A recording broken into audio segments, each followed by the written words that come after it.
Hi, ఈ patient ఒక 40-year-old gentlemen. అయితే మన దగ్గరికి గైనకోమాస్టియా గ్రేడ్ 3తో వచ్చారు. సో స్టోరీ చెప్పు, అసలు ఎందుకు వచ్చావు, ఇప్పటి నుంచి ఇబ్బంది పడుతున్నావు? ఒక సంవత్సరం నుంచి ఇబ్బంది పడుతుంది. సంవత్సరం 2 years అయింది సార్. బాగా నొప్పి వల్ల నేను డ్రైవర్ని.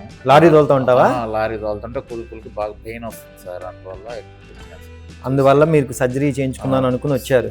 సర్జరీ చేయించుకోవడానికి వచ్చాను సార్. ఎన్ని సంవత్సరాల నుంచి బాధపడుతున్నారు? 2 years పైన అయింది సార్. 2 years పైనే అవుతుంది. సో మీరు ప్లాస్టిక్ సర్జరీ చేయించుకుందని వచ్చారా, లేకపోతే అసలు ముందు అసలు ఎలా తెలిసింది అసలు మేము ఉన్నామని? ఫేస్బుక్ లో చూసి వచ్చాం సార్. మీ దగ్గరకు వచ్చి మాట్లాడాను sir. Okay okay okay. So అయితే నేను నీకు అన్ని ఎక్స్ప్లెయిన్ చేసిన తర్వాత నీ టెస్టుల తర్వాత కూడా నీ గుండె కొంచెం తక్కువ ఉందని మనకి టెస్ట్ రిపోర్ట్స్ లో నాకు హార్ట్ ప్రాబ్లం ఉంది ముందే 5 years క్రితం నుంచి. దానికి మందులు వాడుతున్నావా? వాడుతున్నాను సార్. ఓకే, చెప్పాను చేయొచ్చు అని ధైర్యం అని చెప్పి చేయించుకున్నాను. ఓకే. సో ఇంకేమైనా నీకు డౌట్స్ ఉన్నాయా? నాకేం లేవు. సో ఈ పేషెంట్కి మనం ఇప్పుడు plastic surgery, liposuction and gland excision 2 చేస్తున్నాము. సో దీని తర్వాత మళ్ళీ మనం నెక్స్ట్ వీడియోలో కలుద్దాము.